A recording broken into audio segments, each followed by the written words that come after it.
This video is for the ones who know that they can be achieving more, and I'm looking at you. For the ones who have that voice inside them that tells them they are capable of so much more in life. Again, I'm looking at you, but you just keep holding yourself back.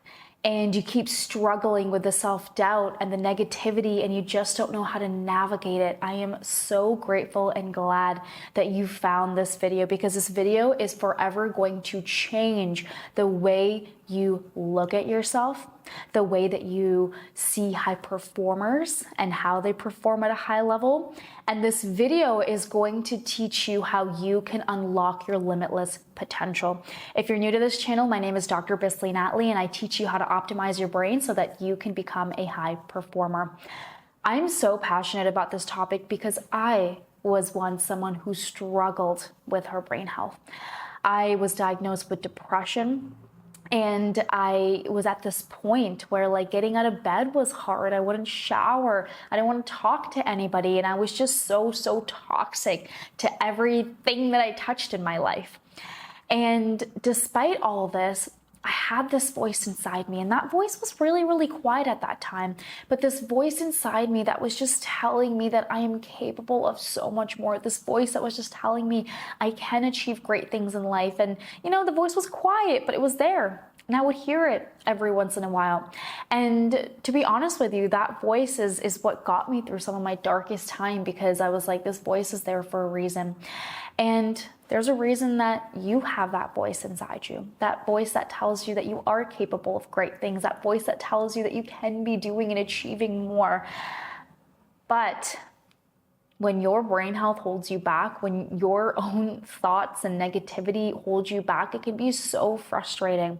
No one ever actually teaches you how to work with your brain so that these things don't hold you back. We hear about, speak positive things to yourself, set those goals and make that action plan, but nobody truly teaches you how to unlock your unique brain, how to unlock your unique potential.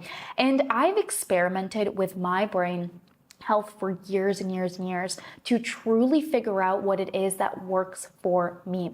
And I think that, really when it comes to being a high performer, the most important thing that you can do to unlock your full potential is to understand what your unique high performer type is. That's the key. It's not that you are not capable of being a high performer and that there's something wrong with your brain. Please do not think that. The amount of people that I work with one-on-one, and they think that their brain is broken, they think that there's something wrong with them, and the truth is that there's nothing wrong with you. You just haven't learned how to support your unique brain type.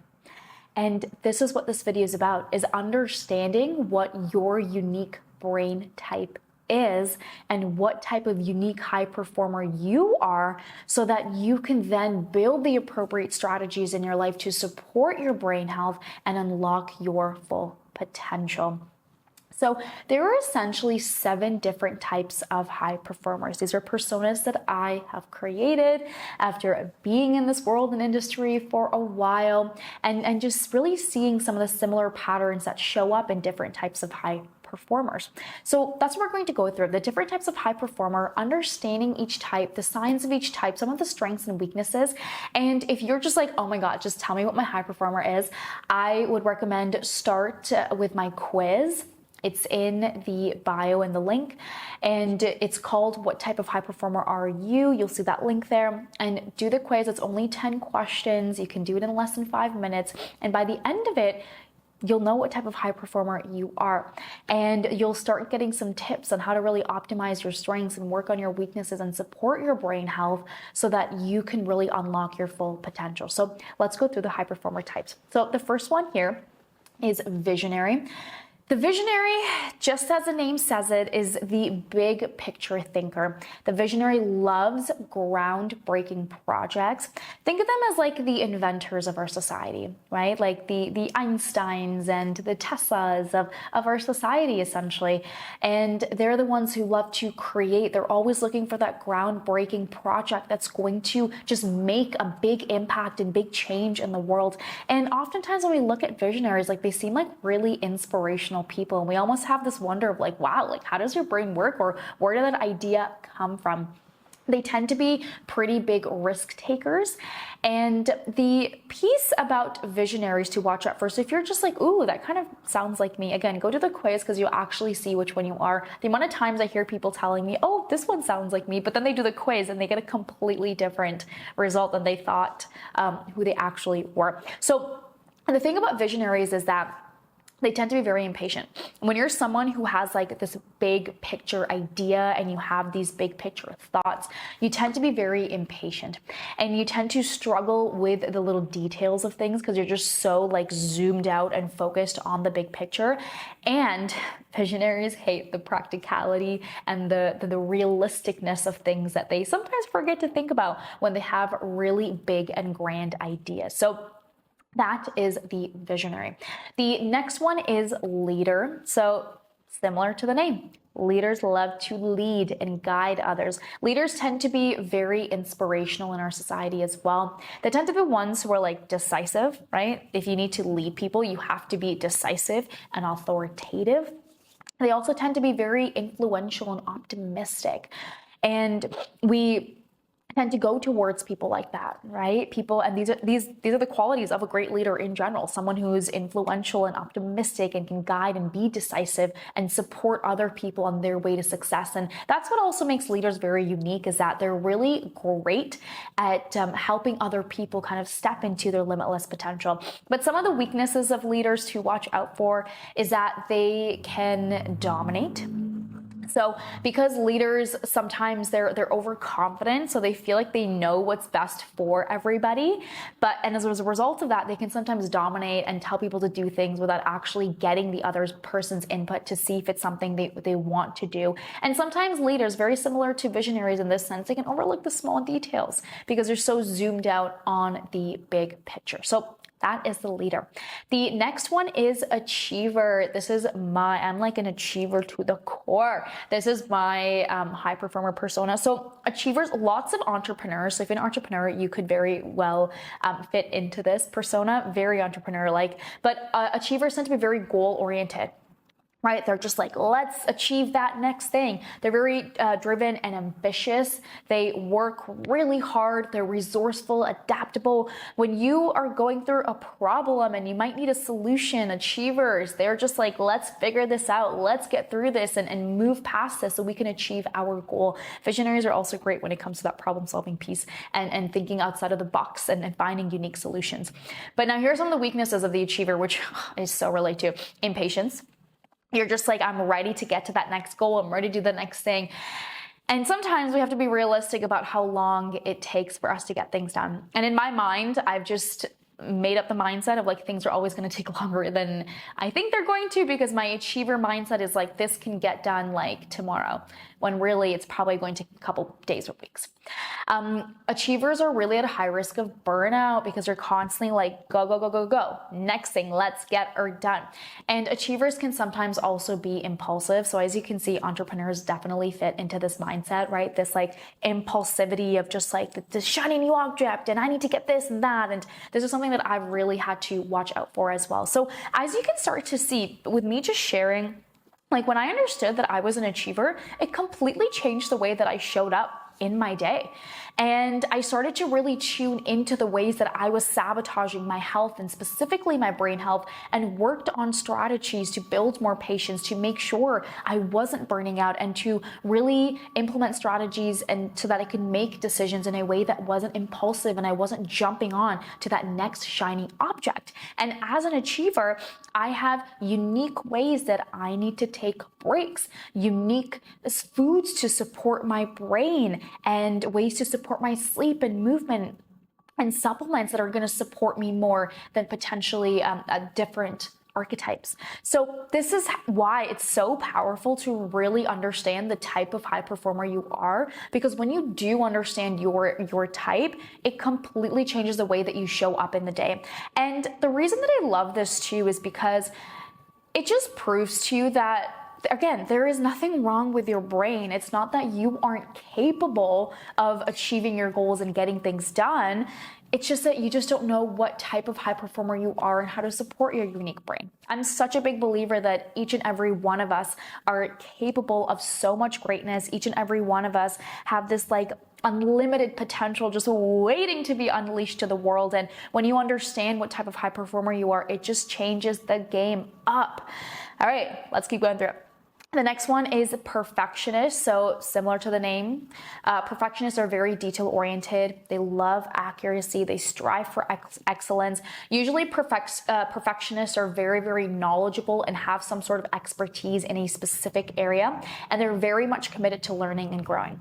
And so some of the weaknesses of perfectionists to watch out for, if you relate to this one, being critical. Being very, very critical, right? Perfectionists, they strive for perfection. And if something isn't perfect, they can be very critical on themselves. And they also have a fear of making mistakes, because if something isn't perfect, there's always that overlooming fear of like, oh my God, is it good enough? Is it perfect enough? Or like, I don't want to take this action because I'm scared I'm going to make a mistake and it's not going to be perfect.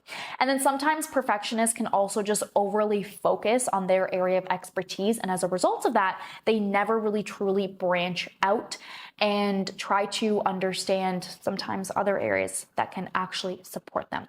So that's a perfectionist. The next one is the connector. I actually have a lot of connector friends, which is interesting to see. The connector is very collaborative. They love to connect, work with people. They're a great communicator and listener. They love networking and building relationships, right? If you go to a networking event, the connector is the one who's like, hopping around from person to person, making lots of connections. They value relationships. Connectors are also the ones in the friend group who are just like, getting everybody together, rounding them up. They check in on people all the time and see how they're doing. And so beautiful qualities of the connector, but because of their need to build relationships, talk to people, sometimes connectors can actually find it really hard to maintain focus, especially in deep tasks, because they're just so on the ball with people and talking to other people that if they need to be left in a room by themselves to focus on something, it might feel impossible. Connectors can also very much overextend because they love the relationships, they love their people, but as a result of that, they can constantly give and not give enough to themselves. And then connectors can sometimes also avoid confrontation. So this can show up in lots of different ways. Some connectors might find it easy to confront other people, but if confrontation is done back to them, they like freak out. They're like, nope, don't like it. And this goes back to that whole piece about relationships, right? And they really pride themselves on their relationship with their people. That's the connector.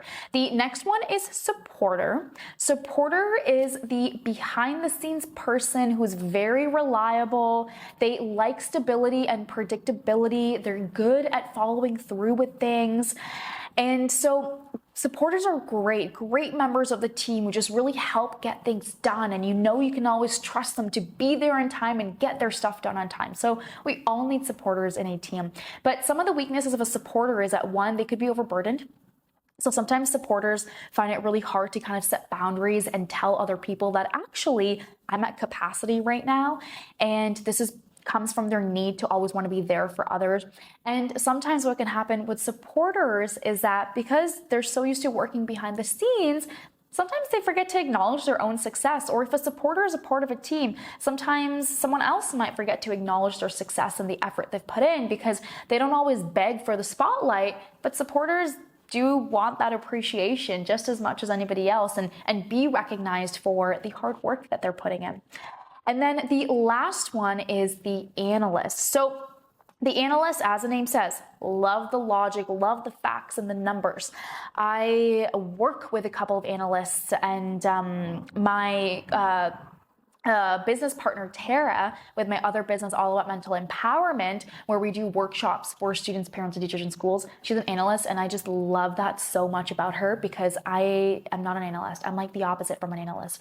And because I'm an achiever, right? So I don't like the little tiny details of things, but she loves the numbers and the facts. She's super detail oriented, and I love that about her because these are the qualities that I need to work really hard at, and they don't come naturally to me. So as you can kind of see, it's when you're looking at building a team or when you're looking at a team that you already have, understanding the different type of performer you are and trying to find other people who complement your skill, this is how you truly build a powerful team.